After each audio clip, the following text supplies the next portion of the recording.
What's up guys, Sean here. Welcome back to another video, and in this video I'm gonna do another Empire Flippers KDP listing review. So there's a new KDP business listed for sales on empireflippers.com, and this is gonna be a fiction KDP business. So it's going to be very interesting to go and kind of, add some commentary to it and just talk about what I feel as I go through this listing.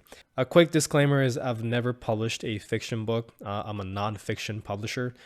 So I might be wrong on a lot of things that I say or assume about this listing. So there is a video interview from the seller that I have not listened to. So you might want to listen to it. You might get more insights, and you can see if I'm what I'm saying here is kind of correct or if I'm wrong. So I guess this video is more so going to be about entertainment rather than education, because again, I don't really know the fiction market that well. But I have sold my own nonfiction KDP business on Empire Flippers, the exact same thing, and I've sold it for $820,000. So around the same price as this business is listed on, or listed as. So I do have experience in that area, and perhaps I can chime in. So let's get right into it. And if you do enjoy these kind of videos, then leave a like and subscribe so I can make more videos like this.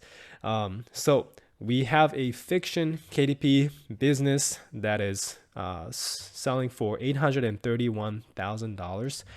And this is the listing number. Again, if you want to check it out directly, I will leave a link below this video so you can check out this page. But it is making $43,000 a month revenue, and the profit is about half of that, so $22,000. From my limited knowledge with fiction, I think the profit margin is a little lower because it relies much heavily on ads. And with fiction, you do a lot of Facebook ads rather than Amazon ads. Facebook ads will allow you to spend more money quickly, which with fiction, it seems more important to build up your audience and get that huge book launch. So Facebook ads will do that for you, but at the same time, it's much more expensive than Amazon ads. And it's kind of getting more and more expensive recently. A lot of people are switching out of Facebook ads into Google ads or YouTube ads, but that's not with publishing. That's with different businesses, right? With publishing, I don't think YouTube ads will really work. So people kind of still do Facebook ads, but the price keeps going up. So that is at least what I see. If you're watching this, you do fiction, please correct me in the comments, if I'm wrong. But the multiple the seller is getting is 37x, so that is pretty good. And let's go into the listing summary. So this listing is for an Amazon KDP business created in March 2020 in the romance niche. So one thing that's great, hats off to the seller, is this business is only really about 2 years old. And just in 2 years, the seller was able to build it up to $22K a month and sell it for close to $1 million. So that's a really good ROI, I would say, just in 2 years, making that much, that kind of money. So that is crazy. The business includes an Amazon KDP account with 32 ebooks, 32 paperbacks, and 28 audiobooks, all under one pen name, which is smart because the whole point with fiction books is you want to hook people into the story. And then once people read book number 1, you end the book with a cliffhanger, right? So that people want to read book number 2. It's kind of like the Marvel's Avengers series. There's always something at the end that'll tease you to want to watch the next movie, right? Because everything is connected as a series. So same as fiction books, right? Everything is a series connected, so people want to keep buying that next book. So your read through is really, really high. That is why you don't want to jump around pen names and jump around niches, because you don't want to just sell one-off books. You want people to buy multiple of your books. From my understanding, of course, I never published in fiction, so I might be wrong, but from my understanding, that's what people do. So the books have a strong following and have been recognized as an official brand on Amazon Kindle with the protection of Amazon Brand Registry 2.0. That is crazy. So I'm not sure how you get that Amazon Brand Registry. Maybe you just have to be a very popular brand, just selling a lot. But that's cool that the seller got that. So the seller spends around 20 hours per week on the business. That seems a little on the higher end from what I see with normal publishing business. But I'm not sure if she's writing the book herself or if she's hiring writers. But per week on the business, overseeing and hiring outsourced workers, assisting with plot development for the books, uploading completed books to Amazon, and monitoring sales. So it seems like she doesn't write the book herself, but she oversees a lot of that, and that's why she's spending 20 hours per week, which is understandable. And it's still not a lot if you think about it. 20 hours a week is like a couple hours a day. So physical copies of the books are shipped to the seller's home before being sent to customers. That's cool. She quality checked that. A new book is released approximately every 6 weeks. A small portion of the books have been translated into Spanish, German, and Portuguese.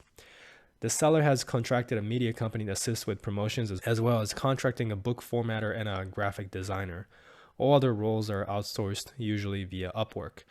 Growth opportunities for the buyer include exploring a wide range of publishing platforms, translating more books into foreign languages, and selling branded merchandise. So I don't really have a ton to say because I don't really know the fiction market that well, but that does sound like it would make sense in terms of growth opportunities. Is to, if you go wide though, so if you go outside of Amazon, because that's what this seller is saying is, exploring a wider range of publishing platforms, which will be more so like, taking your book out of KDP Select so that you can upload your books to other platforms like Draft Digital or say Google Play Store, right? You can do so, but typically most of your sales do come from KDP. Amazon does dominate the book market. So, and at the same time, if you take your book out of KDP Select, I do notice, like me personally, I do notice a little bit of drop in sales from Amazon side. I think Amazon does favor books that are in KDP Select. So you might sacrifice a little bit of sale on Amazon side to potentially make more from other platforms, but other platforms don't make as much as Amazon.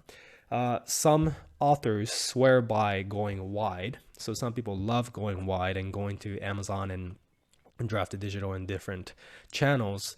But personally, from my experience, it was better for me to just stick with Amazon. So this is something perhaps it'll be different with fiction, but with nonfiction, I do recommend people to just stay with Amazon and KDP Select in the beginning, unless you can bring a ton of your own traffic, which with fiction, you're building up your audience and your email list quickly, so perhaps you can.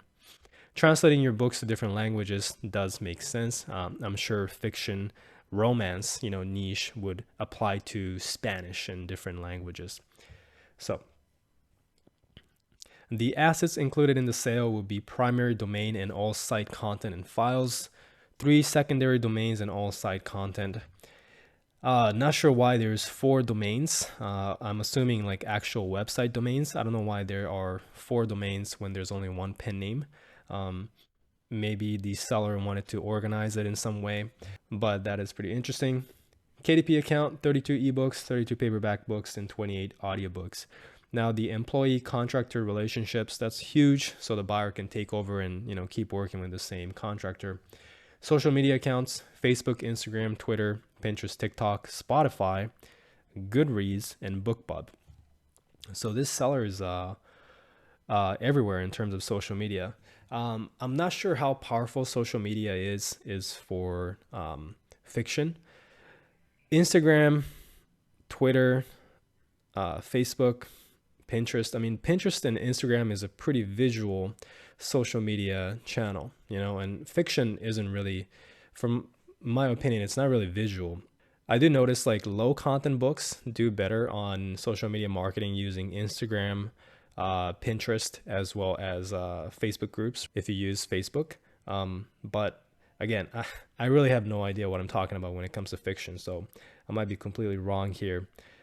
TikTok, I heard there's huge opportunity right now in terms of marketing your books on TikTok, so that might be good. Spotify, I have no idea how you use Spotify to promote books, so that's something maybe I should look into. Email list, 4,907 subscribers. So this is pretty surprising. The fact that, because I assume to be able to make $22,000 a month profit from the fiction brand, and also you're publishing 32 books under the same pen name, I thought you would have tens of thousands of subscribers from your email list.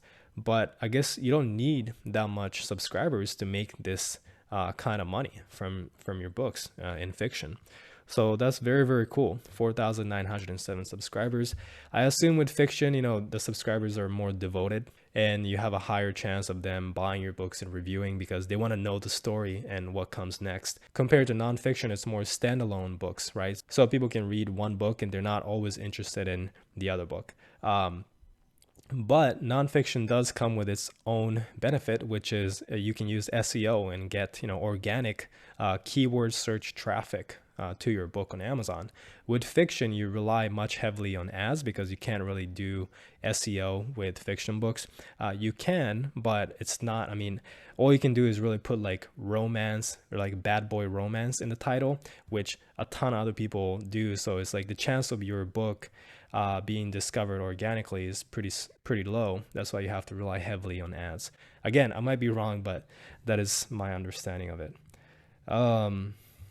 So in terms of the past 12 months, this I think it's pretty interesting in a way that, March 2021 starts off with the profit margin, not as good, relying heavily on ads. And then it comes down to where the revenue itself is lower, but the profit margin is pretty close to the revenue, which means that perhaps the seller stopped running ads heavily. So perhaps the seller is still running ads, but not as heavily as back in March, maybe. Maybe it's an experiment that, they're testing whether you can keep up the profit while running less ads, or maybe this was an experiment back in March, right? Maybe the seller was testing jacking up the ads and seeing if the profit goes up. So I'm not sure what they're trying to do here, but that is pretty interesting to me. All right, so the opportunities is, again, exploring a wider range of publishing platforms, translating more books into foreign languages, and selling branded merchandise. The work and skills required is the seller currently spends around 20 hours per week overseeing and hiring outsourced workers, uploading completed books on Amazon, monitoring sales, kind of the same thing that we covered. So the risks would be an increase in Amazon ad pricing could make the ads unprofitable. I think with fiction, you really need to worry about Facebook ads pricing going up more so than Amazon ads. And I think that's kind of the major issue a lot of fiction publishers are facing is the rise in, Facebook ads cost, right? To the point where it's very, very expensive to run ads. And so you really have to have a really strong backend to be able to profit from it. If terms of service change, Amazon could close your Kindle account. So maybe this is just a generic risk statement because I've seen the exact same thing in the other listing review that we've done. So maybe it's just a generic. I don't think this is really an issue. Like, I don't think Amazon's going to change the terms of service and all of a sudden close their account. They're going to at least give you a warning if you have to change something. But most likely they're not going to make any drastic change like that. So I highly doubt that's going to happen. Reason for sale is the seller would like to explore other opportunities. Again, understandable. And the seller support includes the seller is willing to offer 30 days of email and call support as needed to ensure a smooth transition for the buyer. That is pretty standard to offer 30 days of support. So yeah, pretty interesting listing. It's, again, really amazing to me that this seller was able to build up a business, KDP fiction publishing business, to $22K a month average profit just in 2 years, which is amazing because it took me longer than 2 years to do so. And fiction is something that I definitely want to get into in the future just to test it out. But it does seem like, it's a big commitment and might be hard to juggle with nonfiction and fiction and perhaps even low content that I'm also testing out right now. So I think sticking to one format is, in the beginning at least, until you have other people helping you out is important. So if you're doing low content, perhaps focus on low content until things are, speeding up. Then you can explore fiction or nonfiction. If you're doing nonfiction, stick to nonfiction, right? And if you're doing fiction, maybe stick to fiction.